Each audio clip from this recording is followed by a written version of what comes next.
offer this book as a gift of nurturance and mending for your love, a course for encouraging the skills of loving.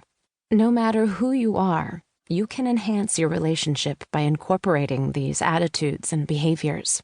One particularly valuable way to use it is to pick an item and ask your mate to try and do that thing for the day, for a week, for a month, while he or she does the same for you. Chances are you'll both pick things you really need, and getting what you want will greatly enhance the love between you. Love flourishes only when we have psychologically prepared ourselves for it.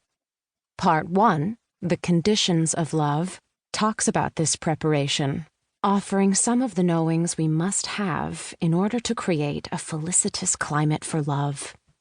These include insights that will change the way you view your relationship, what is possible in it, and the expectations you have for it. Part 2, The Practices of Love, offers suggestions for gestures and actions which, if consciously performed, will ensure that the love you have planted will flourish and grow. It is divided into 3 sections: nourishing your loving self, cherishing your beloved, and treasuring your relationship.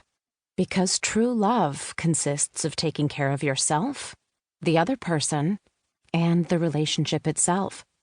Finally, true love has a very high purpose. It is to deliver us, through the mirroring presence of the person who loves us, to the deepest reaches of ourselves, to a sense of the meaning of our lives, and to a fulfillment of that purpose. Part 3, The Transformations of Love, provides some ways to call upon the power of love to recast us into who we truly can be. This is the highest grace of love, its truest calling, and its greatest work. It is in this capacity to love that we truly have the power to move mountains and to change the world. Introduction. In each of us, there is a tremendous longing for love.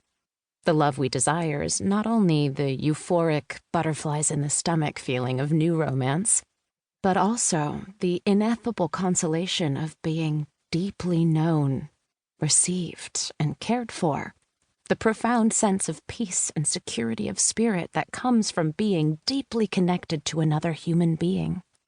Achieving the first is often easy. Romantic love rides on a wave of impulse or attraction, kindled by moonlight, the magic of music, the spellbinding fragrance of soft summer nights. The second, true love, is much more difficult. All too often, the loves we fall into disappoint us. We want to sustain the delectable feelings, but we can't. We want to enhance and deepen the bonds between us, but we don't know how. I began to write this book after many years of working with people whose deepest heart's desire was to feel the joy and companionship of real love. Whatever their experience of love at the moment, what these people showed me, in their struggle and with their longing, was that we all have a tremendous need for love. Love that fills our hearts, exhilarates our bodies, and nourishes our spirits. As I worked with these people, however, what became apparent to me was how little we know about how to achieve the feelings in the experience, the solace, delight, and consolation that we would like our loves to grant us.